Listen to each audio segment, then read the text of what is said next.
sa réputation, pour sa 18e édition, le Supercross de Bercy oppose dans un duel fratricide les pilotes américains aux Européens. Seulement voilà, sur le championnat AMA que vous avez pu suivre sur AB Moteur en notre compagnie, vous le savez bien, il y a 3 pilotes français engagés outre-Atlantique qui sèment la pagaille dans la hiérarchie mondiale du Supercross.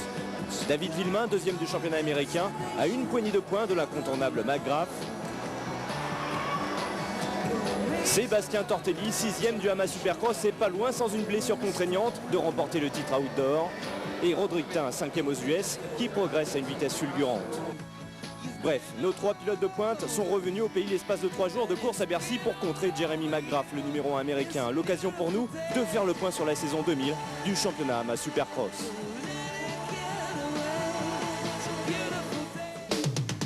For the first time in 2 months, David Villemin beat Jeremy McGrath. Can the kid from France defeat the world's best 250 rider again and make a late run at the EA Sports Supercross title? It promises to be a classic duel for Supercross supremacy. Avant d'évoquer le championnat US, sachez que le Cobra n'a pas fait dans le détail récemment dans l'enceinte de Bercy. Après avoir remporté l'épreuve du championnat du monde au Stade de France, David a gagné le classement général à Bercy en terminant premier 3 jours de suite. Il a écrasé ses adversaires, il a surtout dominé le roi déchu de la discipline, Jeremy McGrath. Sa saison américaine, David l'a terminée avec 4 victoires, une année fructueuse en résultats et en enseignement.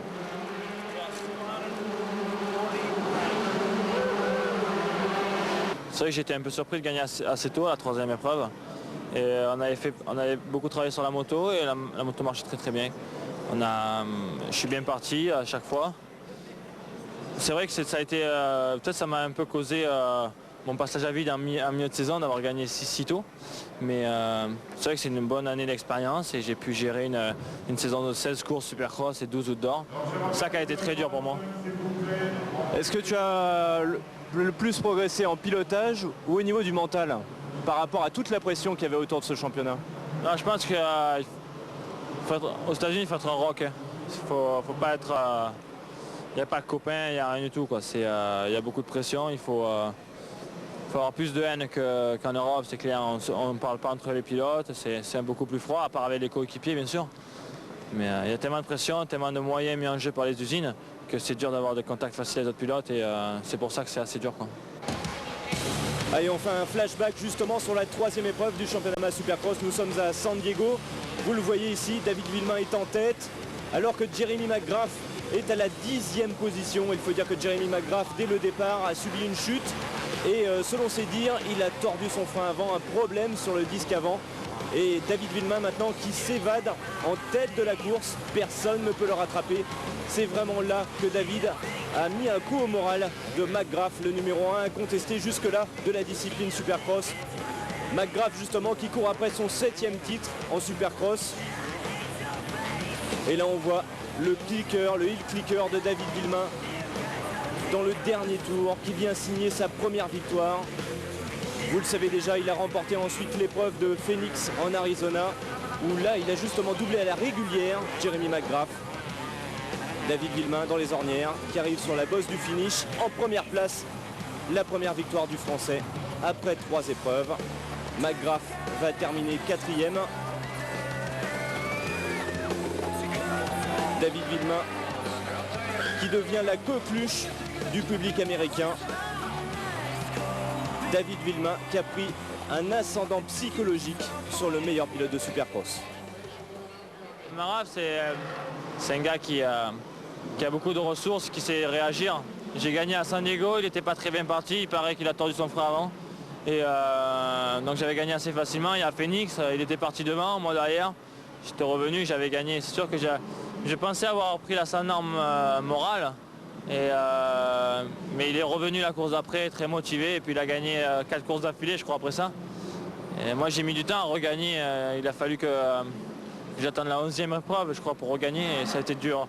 Aux États-Unis, c'est pas que McGrath, c'est Carmichael, Windham, Larocco, c'est des mecs, ils lâchent rien. C'est pour ça qu'on dit que le championnat US est le meilleur du monde.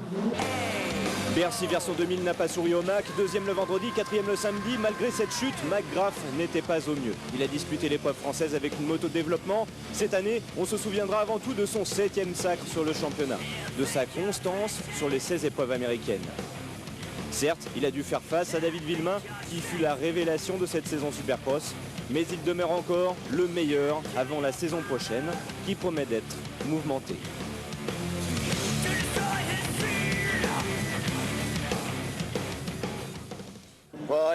Je pense que depuis 5 ou 6 ans, chaque saison, il y a un pilote qui essaye de me battre. Mais personne n'y arrive. Vous savez, Carmichael est rapide, mais il tombe tout le temps. Il y a très peu de personnes ayant les qualités nécessaires pour me battre, et s'il y en a un, en fait, c'est David. Les autres ne me posent aucun problème. Hormis ses départs souvent loupés, Sébastien Tortelli nous a surpris à Bercy. Deuxième du général à l'issue des 3 jours de course derrière Villemain, Sébastien a réellement progressé en Supercross, surtout du point de vue technique.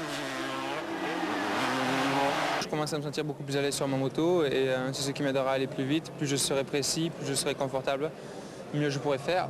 Et je sais que le réglage de la moto sera très important aussi parce que si on n'a pas la moto qui est parfaite au point pour gagner, ça devient difficile. Le fait que David arrive un peu comme un missile dans ce championnat, tu l'as ressenti comment ? Comme une bonne nouvelle vis-à-vis d'un Français qui vient un peu semer la pagaille chez les Américains qui ne sont pas toujours contents, ou alors comme un nouveau Français qui vient un peu t'enlever un peu d'aura chez nous? Non, j'ai surtout senti comme une nouvelle motivation et super content que ce soit un Français qui arrive. Et j'espère me battre incessamment sous peu avec lui et être avec lui sur les podiums. Qu'est-ce qui t'a surpris chez lui quand tu t'es mis à décrocher des podiums? Il est arrivé beaucoup plus près que ce que je pensais et il était vraiment prêt en Supercross. Malheureusement pour moi, je me suis blessé 3 ans de suite en hiver avant de pouvoir m'entraîner pour le Supercross, donc ça m'a mis en retard. Et aujourd'hui, David a pu progresser et combler ce retard. Donc ça fait maintenant 2 hivers que je passe en entier pour progresser en Supercross. Ça ira mieux dès que ça continuera. Pontiac et les performances de Sébastien Tortelli ici à l'intérieur. Il fait un bloc pass littéralement sur Greg Albertine. Et le voici maintenant bien placé pour être sur le podium. Il lui reste Huffman devant et Jeremy McGrath. Sébastien Tortelli sur cette 7e étape du championnat AMA Supercross surprend tous les spécialistes. Le voici très fluide et non agressif comme à son habitude. Il a réalisé vraiment d'excellents progrès en Supercross. Le voici maintenant dans le sillage de Damon Huffman. Le pilote American Racing se rapproche du pilote officiel Suzuki. Sébastien Tortelli qui est passé juste à côté du titre AMA Motocross. En Supercross, il terminait plus dans les 10 premiers que dans les 5. Et à Pontiac, il était déchaîné. Regardez-le, il tente le bloc pass ici sur Damon Huffman. Il passe très bien dans les whoops, il est plus rapide, il tente l'extérieur, il plonge à l'intérieur cette fois-ci. Et sur le triple, il revient à la hauteur de Damon Huffman et lui passe devant. Pendant ce temps, justement, Jeremy McGrath est en tête.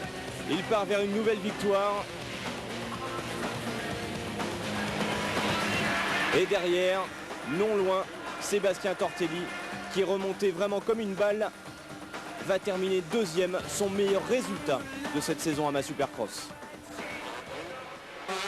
Pour sa première saison au sein d'un team officiel, KTM, Rodriguin termine 5e du championnat américain. À Bercy, le numéro 2 et 2e du général. Résultat prometteur pour la saison prochaine. En 2001, Rodriguin quitte KTM pour Suzuki sous l'égide du célèbre manager Roger De Coster, aux côtés de la star qui monte, Travis Pastrana. Moi j'ai encore beaucoup de choses à apprendre, énormément même. Déjà de l'agressivité envers mes adversaires et puis du feeling pour le Supercross aussi parce que je manque un peu de technique par rapport aux meilleurs américains. Mais je pense que ça va venir. Je vais bien m'entraîner sur ma nouvelle Suzuki et tout ira bien l'année prochaine. Jamais les Français n'ont été aussi forts en Supercross. Dès le mois de janvier, la saison américaine débutera avec 4 Français susceptibles de remporter le titre. Villemain, Tortelli, Tin et n'oublions pas Stéphane Roncada, fort de son sacre en 125 qui débutera en 250 sur la saison 2001. Salut à tous et à bientôt. There's no room, no space to